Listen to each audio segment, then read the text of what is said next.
You're listening to the Good Question Podcast with Richard Jacobs. Our goal is to make each of our guests exclaim, that's a good question. I don't know the answer. Because when that happens, it means you, the listener, may be inspired to learn more beyond the interview and to ask great questions yourself that lead to new insights. In this podcast, we cover historical and current anthropology, comparative religion, and history. Welcome, and let's get started. Hello, this is Richard Jacobs with the Good Question Podcast. My guest today is very interesting. Jermey Hurewitz. He's the author of Sell Like a Spy, The Art of Persuasion from the World of Espionage. He's an espionage expert. He believes that we can learn more about communication and the art of influence and, in real life conversations from spies and from, those kind of people that we only see perhaps a glimpse of in the movies. So welcome, Jermey. Thanks for coming. Yeah, thanks for having me, Richard. Great to be here. Yeah, I'm sure you're going to have a very interesting background. So let's start with that and how you got to the point where you wanted to write this book. Sure. Well, I started my career overseas. After college, I went abroad with a backpack and a guitar, and I went to Europe. I settled in Prague, and I stayed there for 7 years and eventually moved on to Shanghai for another couple. And I was both a freelance journalist writing about just about everything, but really focused on foreign policy and intelligence. But I also helped build the media association Project Syndicate. So that was a lot of work as well that I'm still quite proud of. Upon coming back to New York, where I'm from, I've spent roughly the last 15 or so years working in the field of corporate security consulting, which includes everything from, executive protection, high-end bodyguarding to background investigations, custom intelligence gathering, kidnapped for ransom consulting. So a wide range of really fascinating security and risk services. And in doing this work, I have worked side by side with, for sure, quite a bit of CIA case officers, but also FBI hostage negotiators and others in law enforcement, quite a few members of the military, including the elite special forces, Secret Service, State Department, you name it. And I learned so much from these people, in particular CIA case officers and how they build relationships. And I've thought for years about kind of synthesizing those learnings into a program, into a book, because it helped me to be a better business development person and to increase my ability to connect and influence people. So that's what I'm doing these days. I'm also a strategic advisor to a very interesting corporate intelligence firm called Intrafor International.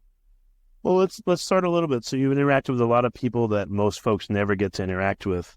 I'm sure if you've watched movies or things about spies on TV, you probably roll your eyes and want to stick a pencil in your ear because it's probably very inaccurate. What are some things that you can say about, people in the CIA, FBI, et cetera, counterterrorism that's accurate, that people wouldn't know, that's not, the urban legend or crap that's on TV? So what did they get right is what you're asking?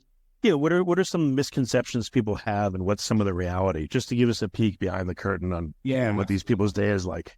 Yeah, absolutely. I'll talk about misconceptions. Then if you'd like, we could there's one particular area that I write about and talk about quite frequently that Hollywood actually gets a little bit more right. But what I start almost every talk with and what I talk about early in my book is the misconceptions, as you noted, about the world of intelligence. Hollywood likes to glamorize the world of espionage and, shows Jack Ryan and Jason Bourne and James Bond. And, if they don't have almost superhuman abilities, they're, in the world of James Bond wearing a tuxedo and, the denizens of high-end casinos and driving Aston Martins. And in reality, it's very different. These individuals, I describe them as, high-end relationship managers. And many CIA case officers will tell you that they don't think about themselves as the spies. They think about the agents that are recruited as the spies, because the agents that get recruited are the ones who, typically take pictures of documents or share the information that they gather in, their ministry or whatever the case may be. So CIA case officers are incredibly good at figuring out ways to connect with people. And, rather than being some sort of heartthrob like,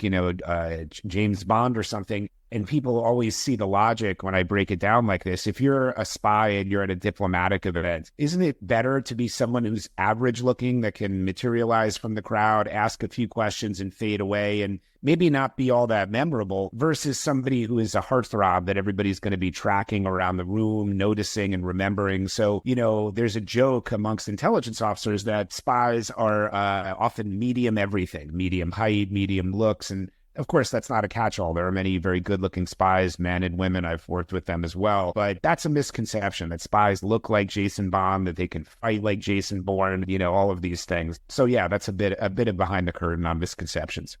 And I should also add that I like to break that down for people. It's important because we have put spies on such a pedestal that when you think about learning from them, it can feel like a challenge. But once we bring them down to this level of being incredibly good at growing relationships, we can start the process of learning from some of the ways that they leverage skills to connect and influence with people.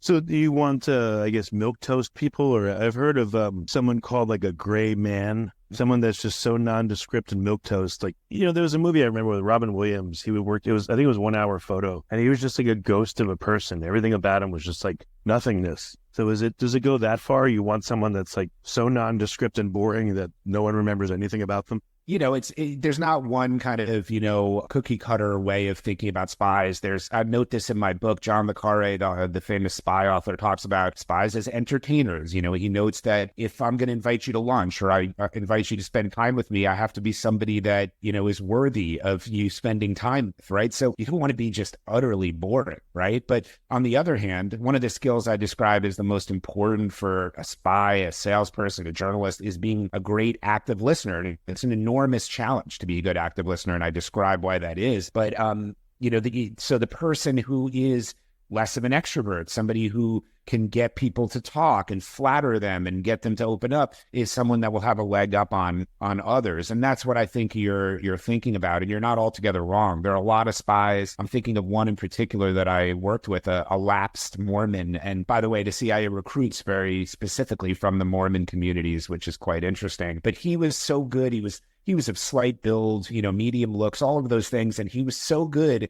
at getting you to open up and being deferential and throwing the conversation back to you. But behind that quiet veneer was a steely operator who I saw over the years be very ambitious and climb the corporate ladder. Yeah, one guy I don't know, he professed to be really good at reading people, who knows? But he said that the more you empty yourself, like you let go of your ego, you're kind of there, but you're just like a passive vessel that's listening and taking everything in, and there's nothing of you that goes into the conversation. He said that was a more effective way to be able to read someone. I don't know if that has any truth to it. Yeah, of course, because look, when we talk about active listening, one of the sad commentaries, but it's true pretty much of all of us, is that most of us listen with an intention to reply, not an intention to truly listen. So per what your friend is saying, if you empty yourself and you're just listening and you're not waiting to say, oh, I can't wait to tell this interesting anecdote or contradict this person with this other thing, you can make that person feel encouraged and they feel respected and closer to you. So emptying yourself out and opening yourself up is a good way to think about, connecting with someone and earning their respect. Okay.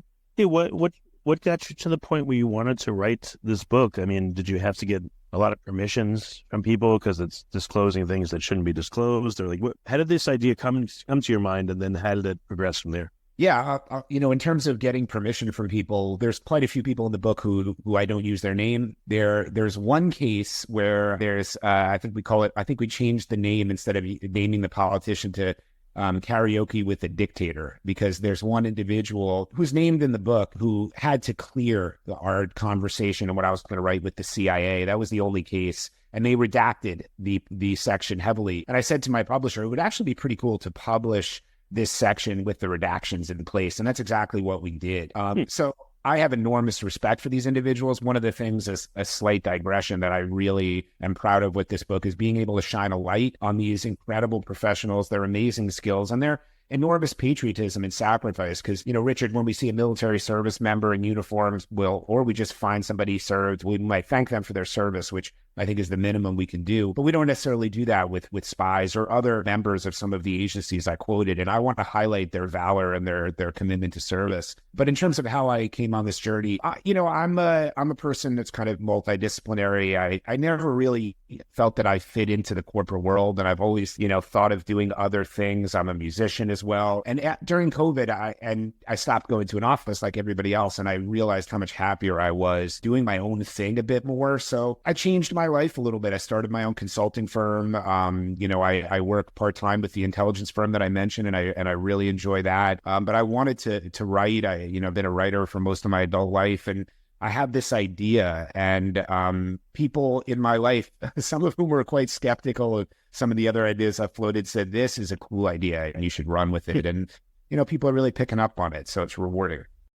Yeah, that's great. So what is some of the training that, spy or counterterrorism or, what have you gotten, let's say, in training that you don't have to reveal, obviously, the nitty gritty of it? What kinds of things are these people trained on, and what's interesting about it? Maybe a few tidbits. And to be clear to you and your listeners, I was never in the CIA. I've only been a corporate spy. I collect intelligence on behalf of investors, lawyers, and others in the business world, and I'm happy to talk about how that goes. But, because I have such enormous respect for people who've served their country, I would never want to, misrepresent my experience. So I never trained at the farm, the CIA training facility, but being a journalist and working side by side with these individuals for, 15 or so years and reporting on this for years, I do, know a good bit about this. And I've had things shared with me off the record and sometimes on the record about the training. So, for instance, one of the skills that's most popular that I talk about is the skill of elicitation, because whether, you're a spy, salesperson, journalist, sometimes the information you want to get, it doesn't behoove you to ask it in a very direct manner. So elicitation is a more circumspect way to collect intelligence. And so you asked about some of the training methods. In the book, I talk about this a bit more, but a former case officer described a training program where they were taken from the farm to a little seaside resort in Virginia, and they were told to go up to somebody on the street and learn as much as you can without asking a question. And people go, well, how do you learn from somebody without asking a question? So I, made up the hypothetical that I walk up to you, Richard, on the street, and I say, let's say it's an extremely warm day in Virginia early in, late in the spring or something. And I say, what a crazy hot day. I'm from the Northwest and it's never this hot. I'm just melting today. And I leave it there. That person might reply and say something like, oh, I'm from South Florida and it's this hotter for the rest of the year, so I'm not bothered. Now, in that example, exactly, yeah. I can see a conversation going like that, right? And someone reveals something, yeah. And I didn't ask any question there, right? I just said something about myself, and what they're doing in that, and I read a lot about this in the book, is leveraging human nature, because usually when you share something about yourself, the other person will respond in kind. So there's a trigger about how to collect information in that way. And that's one of the many ways that spies are trained to elicit information, because they don't want to necessarily tip off that diplomat from, Venezuela or North Korea, some adversary of the U.S., that they might be not only a business person, with non-official cover, or a diplomat under official cover, but a spy trying to figure out what the angle of relationship development they might take. So that's an example of training. Okay. Yeah, there's something. Actually, you would probably know, if anyone. I've noticed when you first meet someone, they will tend to tell you things that are really deep. They'll let it slip, and you won't see it again for a long period. Like, I remember in college, I would meet like a girl, and she's like, ha, ha, ha, I'm selfish. And then 6 months later, you're like, wait a minute, they are. It's true. And I've seen this enough. I don't know if this is something you've seen, but for some reason, a lot of people, like, limbically, they just give things up when you first meet them.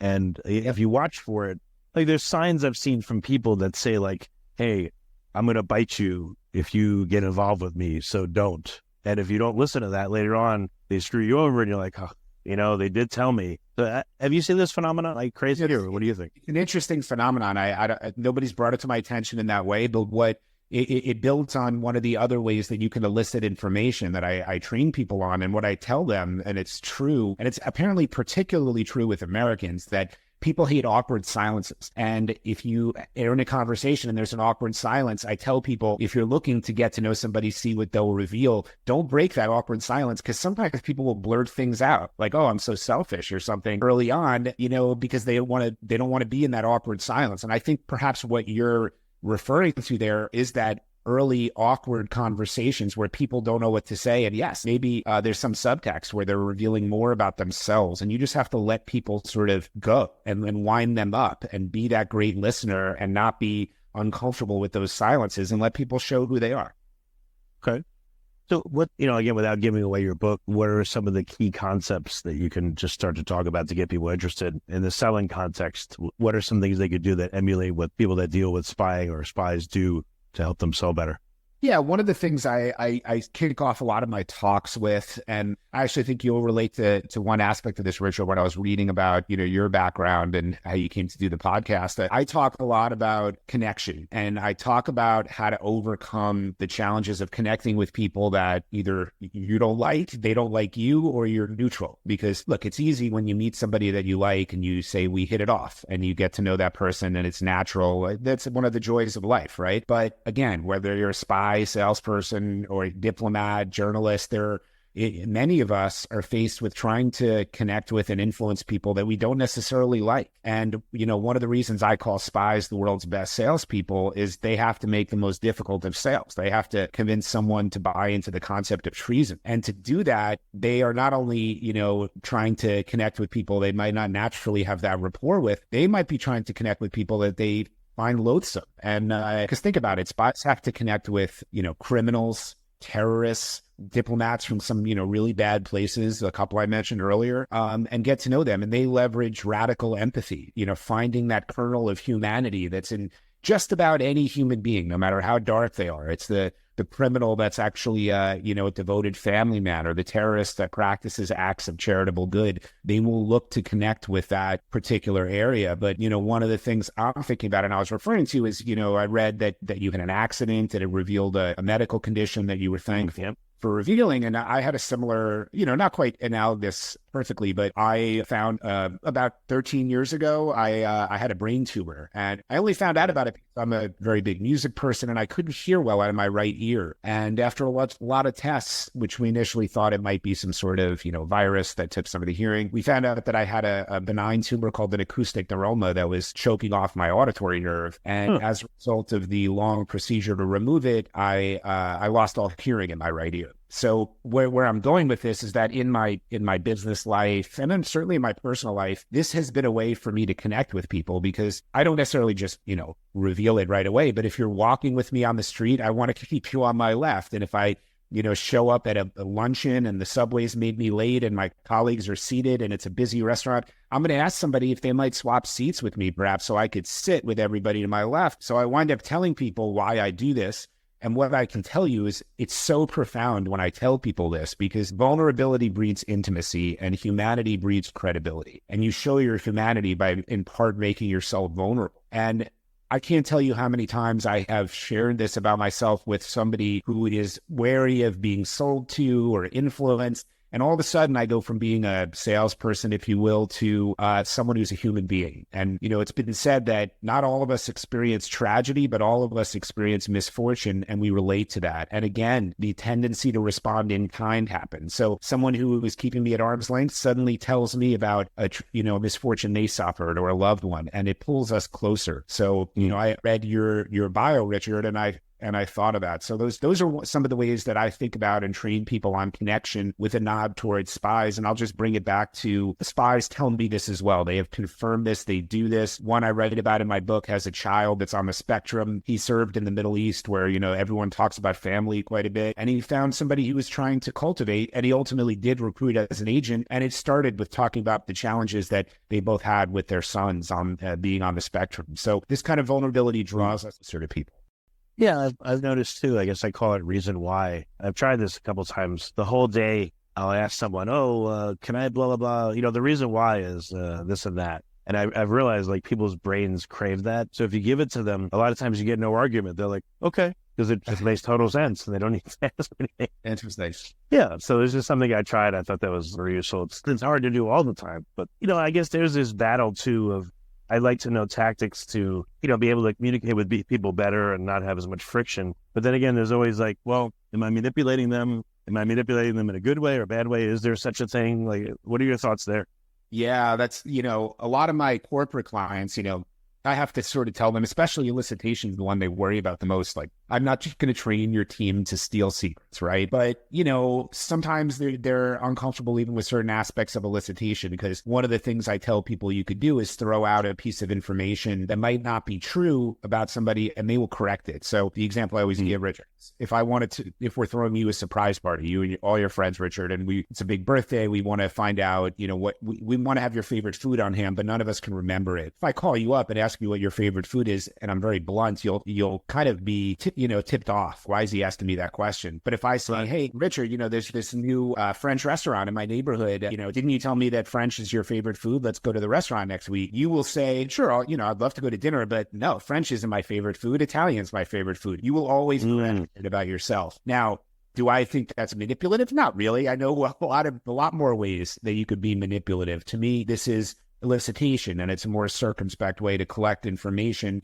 What you do with it and how you use it. Some people are enormously charming and they're very devious in how they use it. So to me, operating in a space in the corporate world where we're collecting intelligence, there's ethical gray areas, and I operate in those gray areas, but I have a strong sense of what I think is right and wrong. So for instance, in the world of corporate intelligence, I don't want to be a part of digging through somebody's garbage, even though it might be legal in certain states and that kind of thing. To me, elicitation is not devious, really. It's a way to do things, but I always respect my corporate clients and how they want to describe things. And part of the way I do that also is by sharing those misconceptions about spies, that they're not, ruthless, devious people trying to steal secrets. They're patriots who are incredible relationship managers. But it is, you hit the nail on the head with the question, because it's a gray area that all of this operates in, or much of it. And I guess, are there different levels? So if you have someone, you probably wouldn't want this, but if you have someone that just seems to be like, I'll do whatever it takes, I'll lie to anybody, whatever, as long as I can, let's say they work for, I don't know, CIA, I love my country so much that I'll do anything, I don't care. What would you do with someone like that versus someone that says, I don't mind doing this or that, but I'm really uncomfortable with that? Can you work with me still? Have you had people say this? And if so, what would you do with those two types of candidates? Well, again, I've never been in the CIA, but it's a very good question. And what I can address it in a few ways. That first of all, the CIA has a tremendously stringent vetting capability. And anybody who's coming to the agency because they want to lie to people and they want to do all this stuff, they get weeded out. The CIA winds up recruiting people who are extraordinarily gifted emotionally, have great analytical skills, typically have a great moral fiber to them. And one of the really interesting things in my book, that I'm interested in ethics generally. I consume, the ethicist. I love reading about ethics. Peter Singer is a favorite of mine. I've actually interviewed him and spent time with him. So I'm really interested in ethics. And there's a section in my book that I'm very proud of about the ethics of espionage. And the person who wrote the foreword to my book, who I consider a friend and mentor, is Bob Grenier, a 30-year veteran of the agency who finished his career as head of the Counterterrorism Center. And he's amazing. And he brought in ethical training to the farm when he led the farm and revamped its curriculum. And I talked to corporate leaders about how to learn from spies and be better ethical leaders, because what Bob did was come into the agency at a time of somewhat crisis during the Clinton administration. Maybe there were some scandals. Bob wasn't as specific about what drove it, and he instituted more ethical rigor, whereas previously it was, well, either you have it or you don't. But he helped create a set of priorities for, clandestine officers. And the idea is like adherence to, the U.S. Constitution and its laws, moving forward with the mission, which might be a vital national security interest, then, prioritizing the agency's reputation. Because they don't want a case officer saying, hey, I'm in the field. If I mess this up, the CIA is going to look bad. They want that to be a lower priority ethically than, pushing forward with the mission. But they don't want that person to murder somebody and violate U.S., law. There's no license to kill, like James Bond, at least that I know of. So there is an ethical structure to how CIA case officers do this. These, again, are not just ruthless operators out to screw over people. The Russians might operate in that way. They have a reputation, and other, less. That's what I was going to ask you, actually, is, are there truly agents out there that are completely ruthless, let's say from whatever country? And what do you do when you have to interact with those people? Yeah, I think that the Russians have by far the worst reputation, or they're the most formidable adversary of the U.S. and the Western allies, if you will. You talk to almost any case officer, and they tend to confirm that. Whether and I've talked to quite a few. John Cipher was one of the guys in my book who is a well-known and now case officer who served in Moscow, and they'll tell you about devious ways that they operate. So if a Russian spy is rolled up in the U.S. and in the process he's accidentally has his shoulder dislocated because he fought back. There's cases where a U.S. diplomat will be thrown to the ground in Moscow and have his shoulder pulled out, or, they'll slip photos under the door of somebody they know is CIA of their wife getting out of the shower. They'll leave, feces in the middle of their bed, that kind of thing. Jeez. Yeah, I guess, there was that movie Red Sparrow where they trained him to seduce. I'm sure there's that too, right? That happens with other overseas agencies too. It doesn't happen with the CIA. Again, there might be some level of agency activity that I'm not privy to, but if you talk to case officers, and I've talked to many, dozens of them for this book and in my career, perhaps hundreds even, they will tell you over and over again that you are not allowed to sleep with your agents, and you will be given a lie detector test about it, and you will be, if not kicked out of the agency, disciplined strongly if you're sleeping with an agent. So the tradition of honeypotting it absolutely has I've read a book on it. There's a decent book about the historical tradition of it, but the U.S. doesn't engage overtly in that kind of activity. But absolutely, the Russians and other less scrupulous intelligence agencies do so. Yeah, crazy. Well documented. Are there tactics so effective that even if you know all about them, like are there tactics that would work on you and there's really nothing you could do about it because they're just so effective and so universal? No, I don't think so. I don't think there's one tactic like, Obi-Wan Kenobi trying to do that, that trick on the people in Star Wars that can get someone to reveal anything. What you have are enormously intelligent people who could think on their feet, who are trained in a variety of ways to, again, elicit information, influence, and connect. And they have a toolkit that they tend to use to see what will work. But there's no one enormously powerful weapon of human psychology that can be used as a catch-all to get people to reveal things that I'm aware of. Yeah, or even I guess everyone can be subtly influenced no matter what. Like, I remember Robert Cialdini's book, Influence, the Power of Persuasion. And maybe he was just being nice, but he kept saying, like, these things work on me too. I know there's immune from them. Not to your death or your detriment. Yeah, for sure. And I always say about myself, I mean, I have certain attributes that would make me a good spy. I'm gregarious. I like talking to people. I can win people over. I'm good at keeping secrets, but I wear my heart on my sleeve. And, I especially as a younger man, I could have been taken advantage of in a variety of ways. So, there's some people that are even more like cynical and calculating when it comes to avoiding that. And others aren't as good at it. So, there's a range of human spectrum, and I think it varies day by day as well, and what's going on in your life. And what I'll also say is that, and this carries into the corporate world as well, when they try to recruit an agent, a U.S. case officer from the CIA, it's sometimes done, on the fly, and they meet somebody, and they'll, they're not going to recruit them that night, but they might meet somebody at an event. But more often than not, there's a piece of signals intelligence that's been intercepted, and a Arabian diplomat has a sick child that can't get the same kind of care that they could get in the U.S. So that starts a process where they're going to look for the right case officer to approach this individual. They're going to start a process of, creating a dossier of information. Does this person play rec league basketball, or do they go to a certain restaurant all the time? Did they love certain films? And they will do all of this background in finding how to find an avenue of connectivity to use some of the skills I'm mentioning, and then go for it. And I train my clients in trying to make their sales teams to a little more thoughtful in thinking about their targets and what might work to connect with them prior to the big meeting and the pitch and all of that. Yeah, that makes a lot of sense. Yeah. And right. If you get a caseworker, like the example you gave, if they let on or let slip, they have a child that has this condition, the parents will be like, what? Or you have to be more exactly surreptitious about it, but more subtle about it. Yeah, I understand. Okay, very interesting. So what kind of comments have you gotten from the book? Is everyone happy you've written it, or some people like, why'd you put that out there? Or, what's been the results so far?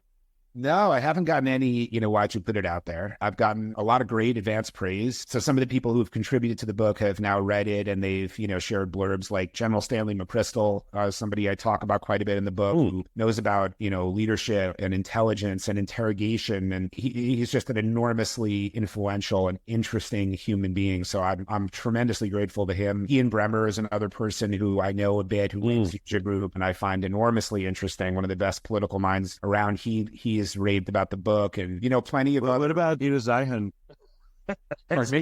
Peter Zeihan, I don't know if he would comment on. He's a geopolitical strategist. He makes a lot of YouTube videos, but he's kind of like very self-absorbed, and I just wonder if he comments on it. Well, I'd love to hear what he thinks if he reads the book. Yeah. Okay. Interesting. People who read the book, who I talk about in the book that I didn't speak to, that I worked with in the past, and I'm waiting to see the impact if they wind up reading it and what they have to say. So we'll see. Okay. Have you ever run into any like very unusual people? Like in my life, I've run into just a few of them, thank goodness, but a few people I've spoken to, like it just sensed evil coming from them. They're just they were like a very dark, horrible feeling from talking to the person. Like, ugh, I just want to get away from them. I think you should listen to your gut instinct when you meet somebody and you want to get away from them. There's a book, a very good book called The Gift of Fear by another risk expert, Gavin DeBecker, and he talks, the central thesis is listening to your own instincts when your body and your mind is saying, this person is bad news. You should listen to that voice in your head. Okay. Yeah, that makes a lot of sense. I guess I'm just thinking about all the weird experiences I've had with people over the years, based on this topic. So it's, I met people, like I said, that just radiated evil. I've met some people that they almost like drug you with how they speak to you. They're so calm and calming. It's just like, you're like, it's weird. They like lull you into a conversation. It's very strange. Like, when my wife speaks to people, she mesmerizes them. I don't know why, but I'll watch them sometimes as she talks to them, and she's just a really nice person, I think. And I think that's why they just like, they'll nod their head and like look at her with big eyes, and she literally mesmerizes them. It's really weird. So I just wondered if you run into people that have these unusual abilities to really like connect with people on different levels. Well, one of the things that I talk about in the book when I talk about active listening, I urge people, and in my talks as well, I ask people to pause it when I ask this. I say, who is the greatest active listener you've ever experienced? And then I pause and let them think about it. And, people come to mind and they share those observations with me. And I talk about how there was a woman that I met who was a former case officer. She was married to a colleague of mine at one of the risk firms I worked at. And I call her the young Gina Davis spy because she looked like young Gina Davis. She was beautiful. And she was just the most warm and engrossing person I had ever experienced in my life. And she made me feel like I was the most interesting person in the world. That's what the gift that Clinton apparently has. He can make whoever he's talking to feel like they're the most important person in the room. And I talk to people about that. And I tell people, you can be that person. You have to make, we talk about how to do it, some degree making eye contact, how to, ask a certain clarification questions. So there's a method to it. But this person was so memorable. I only spent an hour or two with her over a dinner, but I'll never forget. And what's funny is they put her in the Gulf, in the Middle East, which is, you'd think, wow, it's strange to put, a beautiful young woman in this misogynistic environment. But when you peel that back a little bit more, in many of these Arab cultures, they open up very deeply to women in their lives, their wives, their sisters, their mothers. So if she could be alone with a Kuwaiti businessman or a Saudi diplomat with her incredible charm and listening ability, I'm sure they would open up to her. So, that person wasn't obviously nefarious, but, that came to mind as you were describing your wife and those abilities a little bit. Yeah, this reminds me of this one girl in college. I was in a fraternity, and like she ended up dating like, I don't know, 8 or 10 of the people in the fraternity. But she was someone that just, when you spoke to her, you felt like you were the only person in the world that she was focused on. Like she would give you all her attention, and it was so mesmerizing that everyone wanted to date her, and most did. But it's a very unusual ability. I haven't seen that much. Yeah, but there's no reason and that we can't do that. And, I think earlier you were referring to people, with certain skills. I forgot how you put it, but it had me thinking of the same thing I'm thinking of now, which is you don't have to be that, young Gina Davis spy or the woman that you encountered in college fully, but you can inhabit that person for a moment and try to bring out those qualities, even if it's just for a few minutes in a conversation, and try to train yourself over time to get better at it through some of the methods that I talk about in the book to become better at that. You might never reach the level of the two people we're thinking of here, but there's no reason we can't all improve in some of these areas, and it takes different kinds of training and time to do it. Okay, very interesting. So your book, Sell Like a Spy, what's the publishing date, just so listeners can know? Absolutely. It's available for pre-order now, but it's out on August 27th. There'll be an audiobook as well. I think will be out around the same time. I'll be reading it quite soon. So excellent. All right. Well, Jeremy, what's the best way for people to follow up that I guess could be a client of yours, or, they own a corporation of a certain size, or they're in a certain circumstance? Like, who would be a potential good client for you, and how can they reach you if so?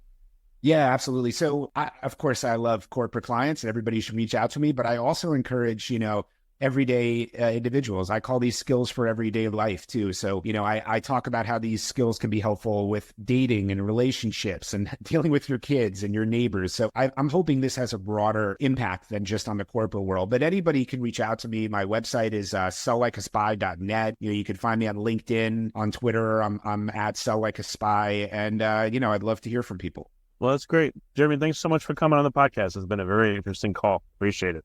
My pleasure, Richard. Great to be with you.